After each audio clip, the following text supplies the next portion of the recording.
Isso é um Xbox. Mas isso também é um Xbox. Isso é um Xbox. Isso também é um Xbox. Agora, isso também é um Xbox e isso é um Xbox.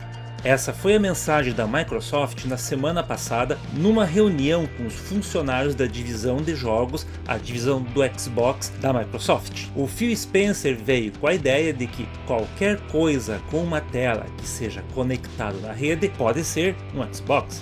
Até mesmo um laptop da Xuxa. Aí hoje, para o público, eles trouxeram um anúncio de imprensa com uma visão mais completa de que jogos são importantes, não a plataforma onde os jogos estão rodando. O importante para a Microsoft nessa nova visão é que o mais importante é que você jogue onde você quiser e quando você quiser. Vamos ver quais são essas mudanças que a Microsoft está falando e como isso pode melhorar o mercado de jogos. Eu sou o PV e você está no Jogos Mofados. Essa semana eu consegui fazer o meu vídeo do conceito do Amiga 500, tava devendo esse vídeo. Agora, eu não podia deixar de comentar o que vai ser um dos momentos mais históricos do mercado de videogames nos últimos 20 anos, desde que a Microsoft entrou com o primeiro Xbox em 2001. É aquela coisa, onde tem fumaça, tem fogo. Os rumores que estavam rolando nas últimas semanas se concretizaram. Não foram extremos como a Microsoft deixar de fazer videogame, mas foram bastante ousados por uma empresa que apostava na exclusividade de produtos e compra de empresas para dominar o mercado de jogos. Não que eles não queiram dominar o mercado, mas mudaram a abordagem. Isso é uma mudança enorme. Quando eu comprei meu primeiro Xbox em 2002, eu nunca imaginaria que um dia eles iam fazer isso. Depois de 4 gerações de console, o Xbox está virando um conceito, uma marca, onde os jogos são multiplataforma, com crossplay e cross-save na nuvem, para você poder realizar essa ideia de jogar em qualquer lugar e a qualquer momento. Isso faz bastante sentido agora, depois que a Microsoft passou 2 gerações sem ter grandes vendas de videogame. Então ela ficou numa lanterninha ali no mercado, não vendia mal, mas também não vendia super bem. O plano agora é vender jogos para vários tipos de dispositivos. Assim, os jogos são feitos para rodar em dispositivos como um computador ou um videogame, ou em dispositivos conectados como TVs Smart. Claro, para aumentar a presença em outros videogames, a gente está falando dos jogos do Xbox pararem também no PlayStation 5 e no Switch. No momento, a Microsoft anunciou que vai lançar 4 jogos dessa forma. Eles não confirmaram que jogos são esses, mas o Phil Spencer foi bem claro que são jogos que têm mais de 1 ano do mercado. Então Starfield não entra nesses primeiros 4 jogos, mas claro, não é carta fora do baralho. E também o novo Indiana Jones não pode entrar porque ele nem saiu. Mas praticamente isso confirma 2 títulos dos rumores, o Hi-Fi Rush e o Sea of Thieves, que são jogos que fizeram sucesso na plataforma e que provavelmente podem ter um pouco mais de gás para ganhar um pouco de dinheiro no PlayStation 5 ou no Switch. Por enquanto, o Phil Spencer e a Microsoft estão vendendo a ideia como um teste para ver o que acontece, mas para mim isso tem cheiro de que eles querem confirmar que fazer esses jogos rodarem em outros videogames vai aumentar significativamente a receita deles. Você pensa, o Hi-Fi Rush ele entrou direto no Game Pass, não está acessível para PlayStation 5 nem para Switch. Agora você põe para vender nesses videogames, nem que seja só digital, você já está dando uma grana boa, e isso é uma coisa que importa muito para investidores. Se der certo, o Phil Spencer vai virar uma espécie de herói da marca Xbox na Microsoft, porque vai ter transformado uma empresa que estava em 3º lugar no mercado em uma empresa que não depende mais de ser a primeira em venda de videogame, para ser a primeira em venda de jogos. Essa é uma mudança que na Microsoft faz sentido. Veja, a maior parte dos produtos que dão lucro para a Microsoft são serviços. Estamos falando do Azure para aplicações na rede, na nuvem, estamos falando do OneDrive, estamos falando do Office 365, e tudo que a Microsoft faz é voltado para serviço. Transformar os jogos em serviço, para eles é interessante. Não serviço com a ideia de um jogo com microtransações. Não, passa longe disso. Estou falando de você entregar o jogo para o consumidor com uma espécie de serviço, como eles fazem no Game Pass, só que agora em mais plataformas. E para eles é vantagem, porque veja, o hardware não era algo que dava certo para eles. Fora o 360, que foi o videogame que eles mais venderam, o Xbox original não vendeu, O Xbox One foi um fiasco e o Xbox Series, ok, vende, mas não é nada perto do que a concorrência está vendendo. Poxa, se eu estou nessa situação fazendo hardware, mas eu tenho jogos bons, eu vou ainda com meus jogos vão parar nas outras plataformas, porque já que a Microsoft faz muito jogo, depois que ela comprou a Activision, Blizzard, a Bethesda e várias outras produtoras de jogos menores, ela é praticamente a maior desenvolvedora de jogos do planeta hoje. E claro, como a maior desenvolvedora de jogos do planeta, ela também tem um catálogo de jogos bem interessante para vender. Essa mudança para multiplataforma, poxa, é mais do que bem-vinda e interessante para eles do ponto de vista comercial.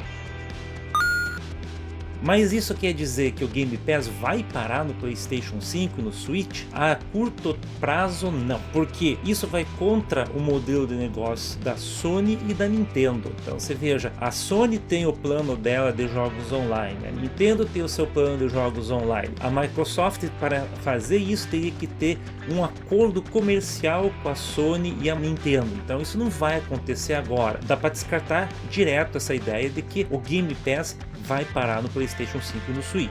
A longo prazo, isso pode acontecer? Possível. Você veja, eles têm os jogos, pode ser que eles não vão ser os vendedores dos jogos no serviço da Sony ou da Nintendo, mas eles vão entrar numa parceria para que os jogos estejam disponíveis nesses videogames e eles levem uma parte do dinheiro da assinatura. Isso eu vejo como possível, mas não é coisa para daqui a um ano ou dois, isso vai ser bem lá para frente. Mas nessa, como é que fica o pessoal que tem Xbox hoje? Pô, o pessoal foi traído, o pessoal vai ser abandonado? Não, o Xbox hoje e o da próxima geração, que foi confirmado nesse anúncio de hoje, ele vai continuar existindo como um sistema de entrada pro Game Pass. Você veja, fora um PC gamer que já tem seus problemas de colocar antivírus, tem que ficar mantendo atualizado, é uma coisa mais complexa de usar, um videogame você liga na TV e tá funcionando, sem dor de cabeça. Mas montar um PC gamer é pior ainda, então, do que manter um laptop. Você comprar placa-mãe certa, processador, memória, e custa caro. E o Xbox dá, como console, ele dá um hardware fácil para alguém comprar. Então o hardware vai continuar existindo como uma forma de dar uma porta de entrada para quem não quer comprar um PC gamer parrudo e para quem não quer usar a solução na rede. Você pensa, pô, PV, mas todo mundo não tem rede rápida hoje em dia? Não, você tem que ver que em grande centro, muita gente tem rede rápida.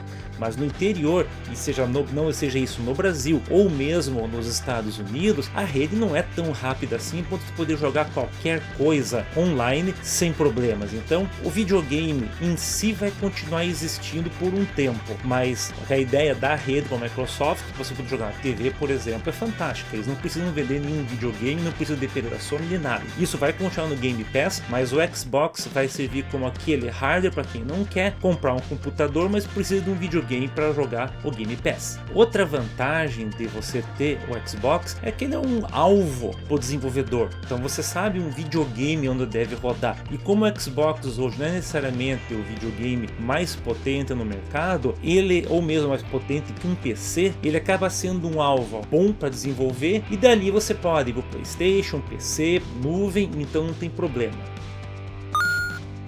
E como eu falei, o próximo Xbox está a caminho, mas a questão é, vai ser mais um grande console ou vai ser como é agora, uma porta de entrada? Muito provavelmente vai ser uma porta de entrada. A tendência, eu vejo, o Xbox vai deixar de existir como videogame, mas ele vai continuar como um serviço. Então a próxima geração do Xbox deve chegar, mas a partir do momento que você vai poder jogar tudo na nuvem, ou só no teu computador, ou só no teu celular, a Microsoft não vai querer trabalhar com esse tipo de produto mais. E por que isso é bom pra gente, os jogadores, é bom pro mercado? Bom, para começar, a gente compra videogame por causa dos jogos que tem nele. Então, por exemplo, você vai comprar um Switch para jogar Mario, você vai comprar PlayStation 5 para jogar Horizon Forbidden West, você vai comprar um Xbox para jogar Halo, para jogar Gears of War e outros jogos que só tem nele. Então você faz uma escolha para você ir para um lado do mercado. Então você diminuindo o número de videogames, aumentando a oferta de jogos nos que sobram, facilita pra gente, que vai ter menos decisões para fazer, e eventualmente um mercado onde as produtoras de videogame trabalhem em conjunto para tornar jogos acessíveis, poxa, é mais interessante e melhor do que uma empresa só como a Microsoft ou a Sony ou a Nintendo brigando para criar um monopólio. O futuro que a Microsoft quer com esse anúncio é um lugar onde as pessoas podem jogar no PC, na sua TV Smart, podem jogar no videogame de sua preferência, os jogos que eles fazem. Então, pra gente isso é bom. Pra geração Xbox, isso pode dizer que eventualmente ela vai deixar de ter hardware, videogame para vender no mercado, mas isso não é uma coisa ruim, diga-se de passagem. O videogame vai existir hoje, mas pro futuro a gente vai poder continuar jogando em outros lugares. E mesmo assim, nesse futuro com menos consoles, se a gente pensar bem, o PlayStation 5 ele é um videogame de mesa, o Switch ele é mais para um videogame portátil. Claro, tem muita gente jogando ele na TV da sala, mas o uso deles é bem diferente, são dois mercados completamente separados. Se você pensar nesse mercado em que a Microsoft consiga vender jogo no PlayStation e também no Switch, ou no videogame da Sony, no videogame da Nintendo, a gente ganha porque você vai poder ter mais jogos no videogame que a gente tem. E quem tem um Xbox vai poder comprar o seu Xbox por enquanto para dar a porta de entrada, ou mesmo usar um PC ou um outro dispositivo qualquer como uma TV Smart, porque você não vai precisar mais de videogame para jogar jogo Xbox. Essa novela ainda vai ter outros capítulos, a gente vai continuar acompanhando, mas pra gente como consumidor, melhor impossível.